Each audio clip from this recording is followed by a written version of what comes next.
할렐루야. 한 주간 잘 지내셨나요? 우리 하나님이 여러분과 늘 함께 하시니 주님 바라보고 의지하는 가운데 날마다 세임 얻으시기를 주님의 이름으로 축원드립니다.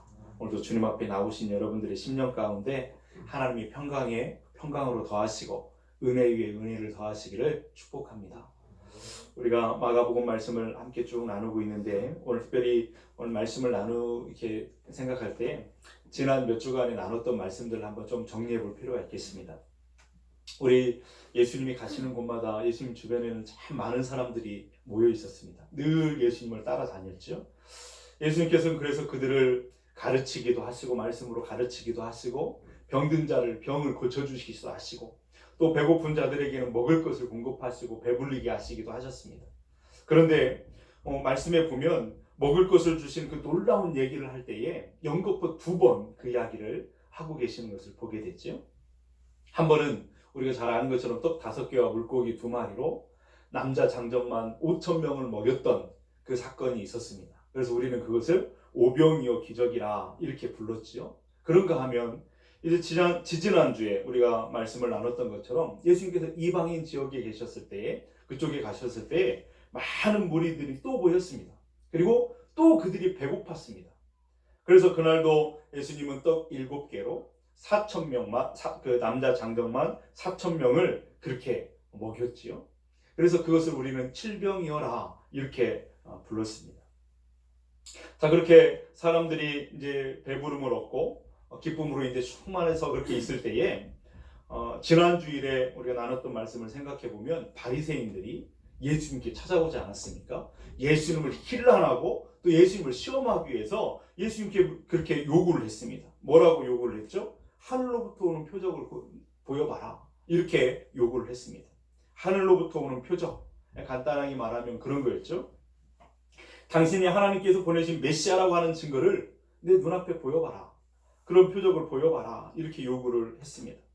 그러나 예수님께서 그들에게 아무런 표적을 보이지 않으시고 오히려 그 건너편으로 배를 타고 가버리시는 그런 모습을 우리가 지난 주일에 우리가 생각을 했죠. 그리고 오늘 우리가 읽은 이 말씀은 그렇게 예수님과 제자들이 배를 타고 이제 그들을 떠나 배를 타고 건너편으로 건너가실 때에 그 배 위에서 제자들과 나누는 짧은 대화가 바로 오늘 우리가 읽었던 이 본문의 말씀입니다. 예수님께서 제자들에게 말씀하시죠. 15절 말씀에 보니까 예수께서 경고하셨습니다. 예수께서 경고하여 이르시되 삼가 바리새인들의 누룩과 헤롯의 누룩을 주의하라 이렇게 말씀을 하시죠. 경고하고 계시는 것을 보게 됩니다. 여러분 누룩이 뭐 하는 것이죠? 누룩이 뭐냐면 우리가 뭐 빵을 만들 때나 이럴 때 보면 밀가루로 반죽을 해가지고 그것을 부풀게 하기 위해서 거기에 첨가하는 어떤 그런 거잖아요. 첨가물. 음식을 만들 때 필요한 겁니다. 근데 갑자기 예수님께서 제자들에게 배를 타고 가시다가 누룩 얘기를 꺼내시니까 제자들이 당황했어요. 가만히 생각해 보니까 떡을 챙겨오지 않은 거예요. 떡을. 그래서 우리가 떡을 챙겨오지 않은 것을 예수님이 아시고 지금 책망하시는 건가? 아이고 우리가 깜빡 잊고 그 떡을 챙겨오지 않았네? 그러면서 서로 수근수근 되는 것을 예수님이 들으신 거예요. 16절 말씀해 보니까 제자들이 서로 수근거리기를 이는 우리에게 떡이 없음이로다 하거늘. 바로 이 말이 그 말씀입니다. 이 제자들은 그때까지만 해도 자기들이 떡을 챙겨오지 않았다라고 하는 것을 생각을 못하고 있었어요. 그런데 예수님이 지금 누룩 얘기를 꺼내시니까 그때 떠오른 거예요. 떡을 챙겨오지 않았구나. 아무튼 어찌되든지 그 제자들 가운데는 그 12명의 제자들이 많이 있었는데도 불구하고 그 제자들은 떡을 챙겨오지 않았습니다. 14절 말씀해 보니까 제자들이 떡 가져오기를 잊었음에 배에 떡 1개밖에 그들에게 없더라. 이 말씀하시죠? 그냥 한번 혼자 생각해봐서 왜 떡을 가지고 오지 않았을까? 아니 지금 어디로 좀 옮겨가고 이동하려면 어디 뭐 음식점이 막 있는 것도 아닐 텐데 뭐 챙길 거 있으면 꼭 도시락처럼 챙겨 가야 되지 않겠어요? 다음 끼니를 채우려면. 그런데 왜 그것을 챙겨가지 않았을까? 그렇지 않아도 바로 방금 전에 떡 7개로 막 4,000명을 먹인 그 기적을 그렇게 있었고 거기 남은 광주리가 막 7광주리나 있었다는데 거기서 몇 개 좀 챙겨왔으면 됐을 텐데 왜 그러지 못했을까? 성경에는 기록되지 않았어요. 제가 가만히 생각해 보니까 그 배고픈 사람들이 더 많이 그걸 막 집에 가져간다고 챙겨가지는 않았을까? 그래서 챙겨오려고 그랬더니 없었던 건 아닌가? 아니면 떡을 챙겨가려고 생각을 하고 있었어요. 그런데 갑자기 바리새인들이 와가지고 막 시비를 걸면서 막 예수님하고 이제 이렇게 논쟁이 벌어지니까 그거 쳐다보느라고 생각했던 걸 깜빡 잊고 그냥 그렇게 한 것은 아닌가? 뭐 이런저런 생각을 해봅니다. 어쨌든 이 사람들이 떡을 한 개 찾아보니까 배에서 다 뒤져봐도 떡 한 개밖에 없는 거예요. 그거밖에 없었던 것을 깨닫게 되었습니다. 그래서 예수님이 누룩 얘기를 하니까 지금 떡 가져오지 않았다고 지금 예수님 우리 책망하시고 꾸중하신다 이렇게 지금 오해를 하면서 당황해가지고 서로 막 수군수군 되는 것을 그런 장면을 우리가 연상해 볼 수 있습니다. 그렇다면 왜 예수님께서 갑자기 배를 타고 가시다가 누룩 얘기를 꺼내셨을까요? 왜 누룩 얘기를 하신 것일까? 정말 제자들이 생각하고 있는 것처럼 오해하고 있는 것처럼 떡을 가져오지 않았다고 지금 책망하시고 꾸중하시는 것인가? 그런 것일까요? 그렇지 않습니다, 여러분. 그래서 그렇게 말씀을 하신 것이 아니라 예수님께서는 제자들의 마음 가운데 지금 짚어주고 교훈해줄 그런 말씀이 있어서 지금 누룩 얘기를 꺼내신 것이죠. 15절 말씀을 다시 한번 같이 읽겠습니다.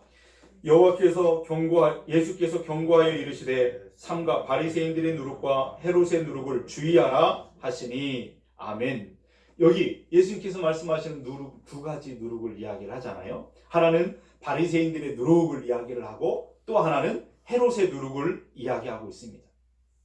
그것을 우리가 하나씩 좀 살펴보려고 하는데 먼저는 바리새인들의 누룩을 말하고 있습니다. 이 뭘 말하는 걸까요? 이것을 알려면 우리가 지난주에 우리가 생각했던 말씀을 다시 한번 떠올려 보셔야 됩니다.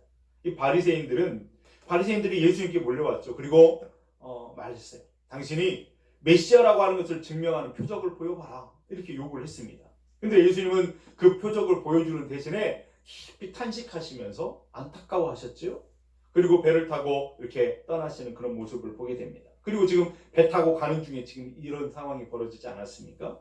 그렇다고 한다면 예수님께서는 그들이 표적을 구하지만 표적을 보여주지 않은 이유가 어디에 있었다고 말씀을 나눴죠? 두 가지가 있었습니다. 하나는 뭐냐면 이미 예수님은 수많은 표적을 그들에게 보여주셨습니다. 더 표적을 보여주지 않아도 될 만큼 많은 표적을 보여주셨기 때문에 더 표적을 보여주지 않으셨다라고 하는 거죠. 어떤 표적을 보여주셨을까요? 예수님은 가는 곳마다 하나님의 말씀을 가르치셨어요. 놀라운 다른 사람들 서기관이나 바리새인들이 가르치지 못하는 권세 있는 그 말씀을, 권위 있는 말씀을 가르쳐주셨죠. 그리고 놀라운 기적들과 예수님이 행하시는 모든 일들, 그리고 가난하고 소외되고 그런 사람들 곁에서 그 뜨겁게 사랑하시고 품어주시는 그것을 통해서 그분이야말로 진짜 메시아, 성경에 기록하고 약속한 그 메시아라고 하는 사실을 증명해주는 하늘로부터 내려준 그런 표적이었다라고 하는 것을 말씀을 나눴습니다. 그러니 문제는 예수님께서 무슨 표적을 보여주시지 않은 것이 문제가 아니라 이미 많은 표적을 보여주셨음에도 불구하고 그들이 그 표적을 표적으로 알아보지 못하는 눈이 어둡고 마음이 닫혀버린 그 바리새인들의 그 꽉 막힌 경직된 그런 마음의 태도, 돌처럼 굳어졌던 그런 마음의 태도가 진짜 문제였다라고 하는 사실을 우리가 함께 나누었습니다. 그렇게 꽉 막혀버린 사람들에게 또 다른 어떤 표적을 보여준들 그것을 표적으로 이해하고 깨닫게 되겠느냐는 거예요. 그래서 예수님은 표적을 보여주지 않죠. 또 두 번째 왜 표적을 보여주지 않았는가 우리가 살펴볼 때 그들이 기대하고 있는 그런 표적하고 예수님이 보여주는 그 표적의 방향이요 너무나 달랐어요. 여러분 이 사람들은 어떤 메시아를 기다리고 기대하고 있었냐면 왕 같은 메시아였잖아요. 다윗과 같은 혜성처럼 나타나서 영광 가운데 나타나서 많은 사람들을 거느리고 그렇게 반짝반짝 빛나는 왕관을 쓰고 높은 자리에 올라와서 사람들 위에 군림하여 호령하는 그런 왕, 그런 메시아를 그들은 기대하고 기다리고 있었습니다. 그런데 예수님의 모습은 그렇지 않았죠. 반짝반짝 빛나는 왕관을 쓰고 오신 것도 아니었고 궁궐에 있는 것도 아니었고 그 영광의 보좌를 오히려 거기서 내려오셔서 가장 낮은 자리에 내려오신 분이 우리 주님이셨다라고 하는 거예요. 그들이 기대하는 메시아의 모습이 아니었습니다. 어느 정도까지 자신을 낮추기로 작정하셨냐면 십자가에서 그 모든 죄를 대신 짊어지고 죽기까지 자기를 낮추시기로 작정하신 분이 우리 예수님이셨어요. 그래서 우리를 죄로부터 사망으로부터 사탄의 손으로부터 건져내시고자 이 땅에 오신 분 그분이 바로 우리 주님이시지요. 그 낮아지신 예수님의 표적은 그런 것뿐만 아니라 이미 탄생하시던 날 밤에 천사들을 통해서 이미 선포되었던 그런 말씀이었던 것을 우리가 보게 됩니다. 지난주에 말씀을 드렸던 것처럼 들판에서 자기 양을 치던 목자들에게 천군 천사가 나타나서 그렇게 말을 전해주었어요. 메시지를 전해주었죠. 오늘 다윗의 동네에 너희들 위하여 구주가 나셨으니 곧 그리스도 주시니라. 너희가 가서 이제 표적을 보게 될 것인데 그 표적이 어떤 표적이냐면 강보에 쌓여 구유에 뉘어 있는 아기가 바로 표적이라는 거예요. 하늘로부터 내려주신 그 표적이 바로 그것이라고 가르쳐 주었습니다. 어떤 표적입니까? 너희를 죽음에서 건지실 진정한 생명의 구주 메시아가 오셨다라고 하는 표적이 바로 그것이다 말씀해 주었습니다. 그분은 그것을 위해서 하늘의 보좌를 내려오셔서 이 땅 가장 낮은 자리, 가장 천한 자리에 내려오셔서 어떤 사람도 차별하지 않고 모든 사람들을 품으실 것이라고 하는 그분이 진짜 메시아라고 하는 사실을 그 표적을 통해서 우리에게 가르쳐 주셨다라고 하는 것입니다. 그래서 예수님은 더 이상 그들에게 표적을 보여줄 필요를 느끼지 않으셨습니다. 그런데 여러분, 이 바리새인들, 이 사람들은 어떤 사람들인가 하면 이 사람들의 누룩이라고 하는 것이 뭔가 하면 이 사람들은 꽉 막힌 어떤 경직된, 굳어버린 그런 사람들이었습니다. 그래서 자기들이 어떤 틀을 만들어 놓고 그 틀에 맞지 않으면 하나님이 보여주셔도 아니라고 말하는 사람들이었어요. 그래서 예수님께 요구하잖아요. 당신은 하나님이 보내신 메시아라고 하는데 표적을 보여봐라. 내가 이해할 만큼 내가 원하는 표적을 보여봐라. 메시아라고 하는 것을 증명해봐라. 이렇게 말하고 있어요. 마치 예수님이 공생애를 처음 시작하실 때 광야에 갔을 때 사탄이 네가 메시아라면, 네가 그리스도라면 그러면서 시험했던 것과 마찬가지로 그렇게 예수님을 시험하고 있는 것을 보게 되죠. 그 마음에 돌처럼 굳어졌던 그 경직성. 그 다음에 그들은 어떤 사람들이냐면 스스로 성경을 통달한 사람이라고 스스로 자부했습니다. 하나님의 말씀을 100% 지키고 있는 의로운 사람들이라고 자처하면서 교만하기 짝이 없는 그 종교성의 이중성을, 그 종교의 이중성을 가지고 있는 그런 사람들이었단 말이죠. 그래서 예수님은 그들을 꾸짖고 있는 것입니다. 그 사람들은 마치 속에는 예수님이 말씀 꾸짖을 때 말씀하셨던 것처럼 그 속에는 썩어 냄새나는 시체인데도 불구하고 겉에는 회칠한 무덤같이 아닌 척하면서 자기들은 아무런 문제가 없는 것처럼 경건한 척, 말씀대로 사는 척, 의로운 척 그렇게 살아가는 종교적인 교만이 뭐 말로 다 할 수 없는, 주님은 중심을 보시고 그 모든 것을 다 아시는 분이시기 때문에 그것을 꾸짖고 있는 것이죠. 그러므로 사랑하는 제자들에게 예수님 말씀하십니다. 너희들은 그 바리새인들의 외식과 위선과 이중성, 그런 경직된 종교적인 교만에 빠져서는 안 된다는 거예요. 그것을 경고하시기 위해서 바리새인들의 누룩을 조심하라 이렇게 말씀하신 것이죠. 그런가 하면 또 하나 누룩을 이야기를 합니다. 헤롯의 누룩을 이야기를 하죠. 여러분, 이 똑같은 내용을 기록하고 있는 마태복음 16장에 가서 보면 거기에는 이 헤롯의 누룩이라고 말하지 않고 사두개인의 누룩이라고 말합니다. 사두개인의 누룩. 그러면 똑같은 사건을 기록하는데 어디에는 헤롯의 누룩, 어디에는 사두개인의 누룩 그렇게 이야기를 하잖아요. 서로 표현이 달라요. 그런데 사실은 내용이라고 하는 것은 똑같습니다. 뭐냐면 왜 그러냐면 사두개인이나 헤롯의 가문이나 그들은 똑같은 부류의 사람들이었거든요. 똑같은 같은 누룩이 있는 거예요. 우선 헤롯의 가문을 한번 생각해 본다면 그 사람은 어떤 사람들인가 하면 이 사람들은 황제의 아부하는 사람들이었어요. 황제의 아첨하는 사람들이었죠. 그래서 그 눈에 들어서 통치권을 위임받습니다. 그래서 적당한 어떤 땅을 위임받아서 그것을 통치하는 가문이 바로 헤롯의 가문이었던 것이죠. 그래서 그들의 관심사라고 하는 것은 다른 것에 있지 않습니다. 그들의 생각을 가득 채우고 있고 그들의 마음을 가득 채우고 있는 것이라고 하는 것은 더 넓은 땅을 차지하는 거예요. 더 넓은 땅을 통치하는 것이죠. 더 큰 권력, 더 많은 물질, 더 짜릿한 세상의 즐거움과 쾌락, 그런 것들이 온통 그 머릿속을 채우고 있고 그게 관심사의 전부였습니다. 무슨 하나님의 뜻이라든지 또 의롭게 살고 경건하게 살고 뭐 인생을 가치 있고 의미롭게 사는 것에 대해서는 아예 관심조차 없어요. 오직 그 욕망을 채우는 일에 눈먼 사람들, 그 사람들이 바로 이 사두개인들 헤롯의 가문이었다라고 하는 것입니다. 그러니까 여러분, 우리가 저번에도 나눴던 것처럼 이 헤롯 안티파스라고 하는 사람은 어떤 일도 벌였어요? 그저 자기 그 동생의 아내 재수 씨를 유혹해가지고 자기 아내로 맞아버리는, 그것도 모르게 그냥 쉬쉬하면서 하는 것도 아니고 대낮에 모든 사람들이 다 아는 것처럼 다 알게 그렇게 하면서 떳떳하게 아무 죄의식도 없이 그렇게 하는 그의 모습을 보게 되잖아요. 그러니 거기에 무슨 양심이 있고 하나님을 생각하면서 하나님 앞에 두려움이 있겠어요? 오직 눈앞에 욕망에 눈먼 사람들 그의 모습을 보게 되죠. 그래서 그렇게 살면 안 된다라고 하는 것입니다. 예수님 그렇게 말씀하시면서 그런 사두개인들 헤롯의 누룩을 조심하라, 주의하라, 그렇게 경고하시는 모습을 보게 되죠. 여러분, 사두개파 사람들은 또 어떤 사람들이냐면 그 주님이 오시기 전 2세기경에 하스모니안 왕조가 통치하던 그때 자신들이 사두개 후예라고 자처하는 제사장 그 집단들을 말하는 것인데, 우리가 아는 것처럼 사독은 어떤 사람이었어요?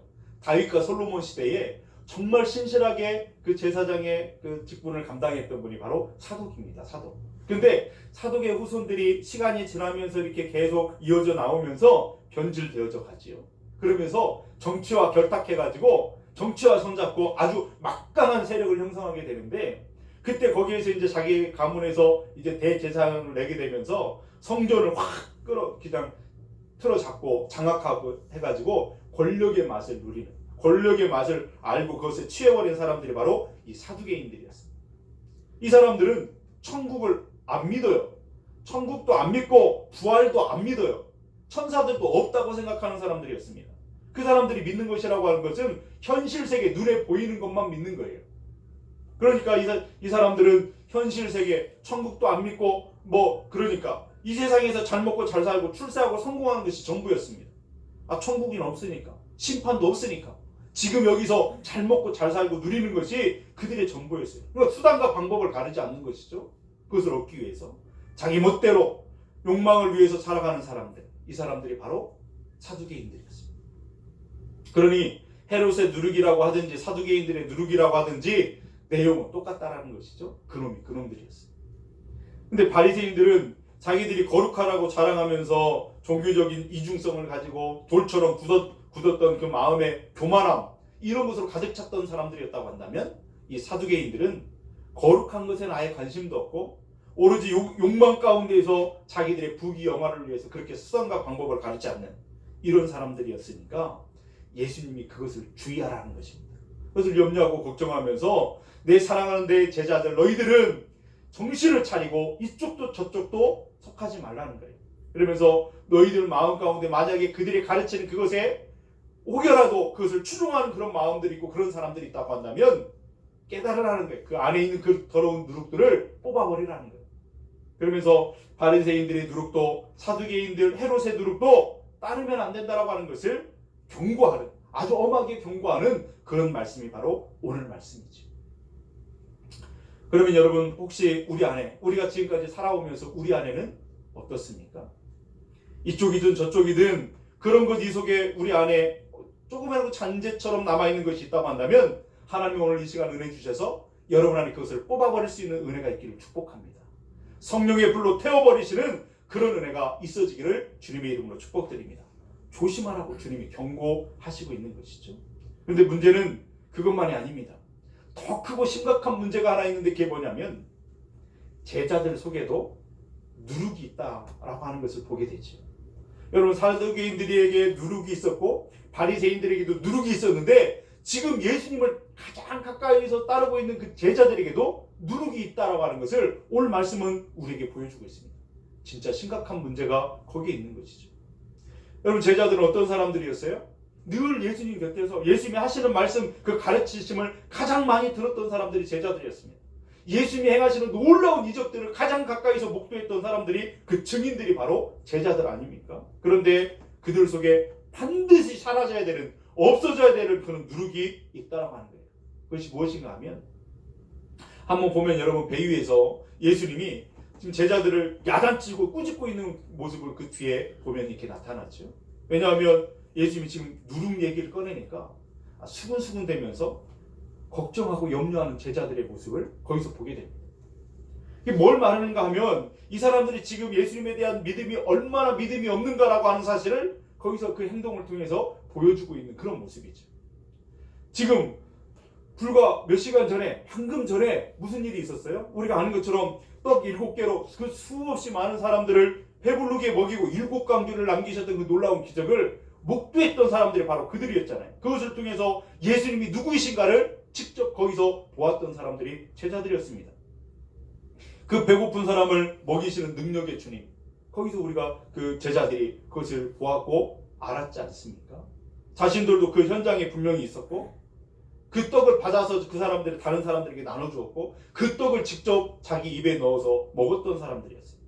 그러면 지금 떡을 가져오지 않았던 것을 깜빡 잊고 있었다 할지라도 지금 다 찾아봐도 내게는 떡이 한 개밖에 없다라고 하는 것을 알았다 할지라도 그 사람들은 당황하거나 걱정하거나 염려하지 않고 어떻게 반응했어야 그럴까요?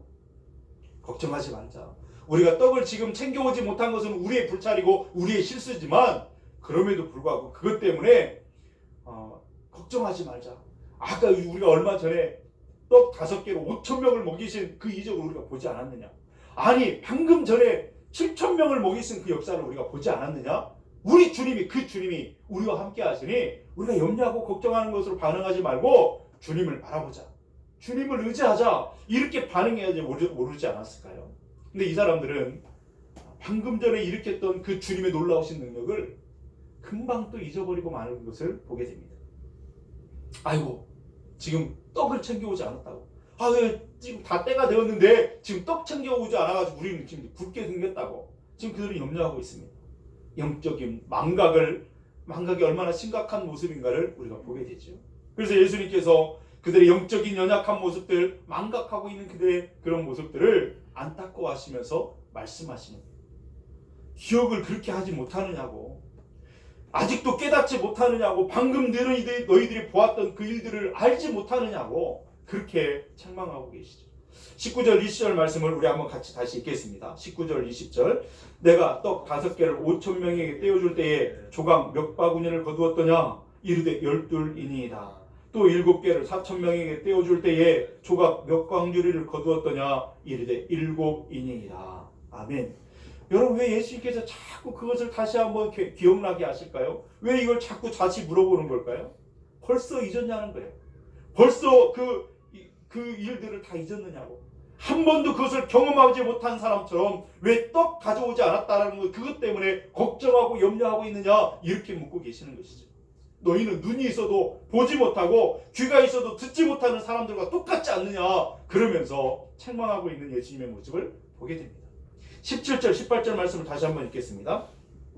예수께서 아시고 이르시되 너희가 어찌 떡이 없으므로 수군거리느냐 아직도 알지 못하며 깨닫지 못하느냐 너희 마음이 둔하냐 너희가 눈이 있어도 보지 못하며 귀가 있어도 듣지 못하느냐 또 기억하지 못하느냐. 아멘. 안타깝다라는 거예요. 너희 안에 지금 믿음이 없음이 내가 너희와 함께하고 있는데 지금 눈앞에 너희가 있는데도 불구하고 주님을 믿지 못하고 여전히 걱정과 염려 가운데 믿음 없음으로 반응하는 그들이 너무나 안타깝다라는 거예요. 그러면서 예수님은 책망하고 계시는 모습을 보게 됩니다. 근데 여러분 제자들의 이런 모습들을 보면서 우리가 아이고 예수님이 막 책망을 하시고 믿음 없는 모습을 보니까 우리는 혀를 차고 안타깝다 정말 그렇네 이렇게 하지만 우리들의 모습을 보면 어떤가요? 제자들과 우리들의 모습을 비교해 보면 여러분은 그렇지 않으실지도 모르겠는데 저는 보니까 똑같더라고요. 저도 제자들과 다를 것이 아무것도 없는 그런 모습인 걸 보게 돼요. 엊그저께 저번 주에 어떤 한 10년쯤 후배 되는 목사님이 뭐 때문에 도장 받으려고 오셨어요. 그래서 이제 이런저런 이야기를 나누면서 10년 전에 제 모습을 보니까 그때 열정을 가지고 했던 그런 모습들 생각하면서 그때 좀 더 아름답게 준비하고 좀 그런 데 이렇게 관심을 가지고 이렇게 준비했다면 좋았을 텐데 하면서 그런 이야기들 나누면서 목사님 이런 것들 준비해 보시고 이런 것들도 생각해 보시고 막 이런 이야기들을 제가 막 했었던 기억이 있어요. 그러고 나서 이 말씀을 묵상하다 보니까 부끄럽더라고요. 이게 뭐냐면 우리가 그럴 때 그렇게 말할 때가 많잖아요. 아이고 그때 떡을 가지고 왔어야 되는데 그때 떡을 챙겨 갖고 왔어야 돼. 그때 그 일을 했어야 되는데 떡을 못 가져와 가지고 내가 지금 이렇다고. 내가 떡을 못 챙겨 와 가지고 내가 지금 이렇게 배고픈 것이 아니냐고. 여러분 떡이 뭐가 떡일까요? 우리가 어디를 다니면서 배고플 때 먹는 내 손바닥 위에 올려 있는 그런 어떤 먹거리, 그것이 떡이잖아요. 그런데 이것은 상징을 갖고 있어요. 상징성을. 뭐냐면 내가 인생을 살면서 필요한 내 손으로 챙겨가지고 다니는 어떤 수단과 방법, 그 모든 것이 다 떡이라고, 떡에 해당하는 것이라고 생각할 수 있습니다. 그래서 우리 인생에서 힘들고 고단할 때면 그렇게 말할 때가 있단 말이죠. 떡을 가지고 못해서 그렇다고, 떡을 챙기지 못해서 내가 지금 그렇다고, 내가 그때 못 배워서, 내가 그때 돈이 없어서, 내가 그때 자식을 잘못 키워서, 내가 환경이 어려워서, 내가 그때 그런 일이 있어서 내 탓이라고. 그렇게 떡을 챙겼으면 좋았을 텐데, 그때 그 일을 했었으면 좋았을 텐데, 우리는 그렇게 껄껄할 때가 많이 있다라는 거예요. 이렇게 떡 가지고 오지 않은 것을 후회하고 그런 것을 한탄하는 사람이, 여러분 저뿐이겠습니까? 얼마나 많은 사람들이 그렇겠습니까? 그러나 여러분, 우리 그리스도인들의 진짜 문제, 치명적인 그 문제는 뭐냐면, 떡을 챙겨오지 못한 것, 떡을 못 가져온 것이 문제가 아니라 믿음을 가지고 오지 못한 것이 문제라 하는 것입니다. 믿음을 가지고 다니지 않은 것이 진짜 치명적인 문제지, 떡이 없는 것이 문제가 아니라는 사실을 다시 한번 깨닫게 되는 거예요. 믿음이 있으면 어떤 자리에서도 승리하게 될 줄로 믿습니다. 여러분, 그 몇 해 전에, 오래 전, 몇 년 전 이야기죠. 제가 군산에 와서 한 1, 2년 됐을까요? 그때쯤에 쉬는 월요일에 갑자기 좀 걷고 싶었어요. 그래서 월명산이, 군산에 월명산이 좋고, 또 어디죠? 저기 호수? 네, 거기. 그 다음에 여기 청암산이 좋다 뭐 이야기를 들어서, 저 호수는 음파는 가끔 이제 가봤었으니까, 월명산도 이렇게 뭐 저는 막 가본 적이 많이 없어. 딱 한두 번 가봤을 거예요. 근데 청암산도 좋다 그래가지고 한번 가봐야지 했는데 그 틈이 없었어요. 근데 쉬는 월요일날 쉬는 월요일날 한번 작정하고 한번 가봐야지 그런 생각을 하다가, 제 아내하고 같이 청암산을 한번 갔던 적이 있었죠. 한 바퀴 삥 돌아야 되겠다. 이런 작정을 하고 가는데, 뭐 1시간이면 뭐 돌겠지. 이런 생각으로 가지 않았겠습니까? 그래서 뭐 이쪽 루트는 잘 모르니까 저 옥산 루트를 가가지고 거기로 갔어요. 그래서 뭐 1시간이면 도니까 뭐 물을 챙기겠어요, 뭘 챙기겠어요. 그것도 다 차 속에 놓고 그냥 둘이 그냥 이제 돌기를 시작했습니다. 1시간이면 돌 줄 알았더니 한 3시간 걸리더라고요. 3시간.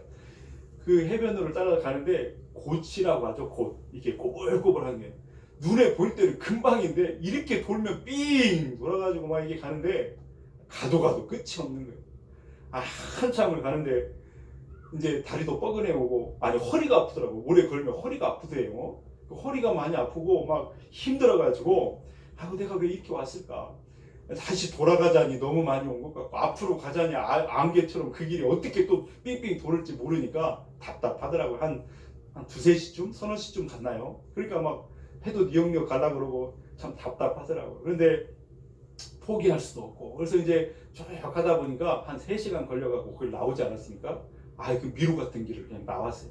딱 나오고 나서 그래도 그 힘든 길을 걸었다라고 하는 그 성취감은 있더라고요. 그리고 포기하지 않고 걸었다라고 하는 것에 대한 만족도 있었어요. 근데 가만히 생각해 보니까 포기하지 않고 다시 그냥 돌아가지 않고 끝까지 그 길을 걸을 수 있었던 이유 가운데 하나는 뭐냐면, 함께 걷고 있었던 사람 때문이었습니다. 함께 걷고 있는 사람이 그렇게 바라보면서 격려도 되고 위로도 되고, 그렇게 포기하지 않고 그렇게 갔던 기억이 있었습니다. 근데 그 생각이 오늘 말씀을 준비하면서 하나님께로 향하는 거예요. 뭐냐면, 내가 길을 잃어버린 사람과 같고, 아무것도 내 호주머니에 있는 사탕 조각이 하나도 없이 아무것도 든 것이 없다 할지라도, 내 인생이 그렇게 인생의 길을 걸어가고 있을 때에 나와 함께 하시는 분이 계시다는 거예요. 그게 누굴까요? 우리 예수님이십니다. 우리 하나님 아버지이시지요. 하나님 아버지가 저와 여러분의 삶의 인생길에 언제나 함께 하시는 줄로 믿습니다. 그래서 여러분, 사람은요, 같이 갔다가도 뭐 힘들고 지치면, 서로 힘들고 지치면 처음에는 위로가 되다가도 함께 얻고 갈 수도 없는 거잖아요. 그러니까 한계에 부딪힐 수밖에 없어요. 그러나 우리 하나님은 지금 이 순간에도 불꽃 같은 눈으로 우리를 지켜보시고 계신 줄로 믿습니다. 그분의 시선은 한순간도 우리를 놓치는 법이 없으십니다. 우리를 지키시되, 어떻게 지키시냐면 졸지도 주무시지도 않고 우리를 지키시고 인도하신다고 말씀하시죠. 어디까지 인도하시냐면 천국에 이를 때까지 우리를 그렇게 인도하신다고 성경은 우리에게 가르쳐 주시죠. 내가 아무것도 없어도 떡을 챙겨오지 못했다 할지라도 사탕 조각이 하나도 내 손에 없어가지고 물 한 모금도 없어가지고 입이 바삭바삭 타르고 그렇게 막 애타는 때에도 나를 굶기시고 방치하시는 법이 없다는 것입니다. 하나님은 하나님을 믿는 그 믿음만 있으면 그것을 이기게 하시는 줄로 믿습니다. 그런데 우리는 떡 가져오지 않은 것 때문에 걱정하면서 염려하면서 내 인생의 배낭 속에 어디 인생이라고 하는 여행을 가면서 그 배낭 가운데 믿음을 챙기지 못한 것에 대한 그것에 대한 위기를 경험하지 못하고 그것을 위기라고 생각하지 못할 때가 얼마나 많이 있는지 모르겠습니다. 여러분, 믿음을 가지고 오지 못한 것이 진짜 문제라는 사실을 깨닫는 저희와 여러분이 되기를 축복합니다. 이스라엘 사람들 보십시오. 애굽을 나와가지고 광야를 지날 때에 여러분 먹을 것을 그 사람들이 다 챙겨가지고 와가지고 그 광야를 지나왔던가요? 그렇지 않습니다, 여러분. 출애굽기 12장 34절 말씀해 보니까 이렇게 기록하죠. 그 백성이 발교되지 못한 반죽 담은 그릇을 옷에 싸서 어깨에 매니라. 뭔 반죽을 옷에 싸가지고 옷은 입는 것인데 그거 싸가지고 막 어깨에다 메고 막 왔을까요? 밀가루 반죽으로 아직 부풀지도 않았는데요. 지금 막 쫓겨나듯이 갑자기 막 일어나는 그런 일이다 보니까 거기에 뭐 부풀게 하는 첨가물 넣을 수도 없었어요. 그냥 반죽하다가 말고 이렇게 싸질머지고 지금 오는 그런 모습을 보여주잖아요. 그래서 그걸로 이제 부풀지도 않은 그런 시간도 없이 무교병을 만들어서 아무 맛도 없는 그 빵을 만들어가지고 먹게 되는 거예요. 그 출애굽기 12장에 보면 이렇게 기록합니다. 그들이 애굽에서부터 가지고 나온 발교되지 못한 반죽으로 무교병을 부었으니 이는 그들이 애굽에서 쫓겨남으로 지체할 수 없었음이며 아무 양식도 준비하지 못하였습니다.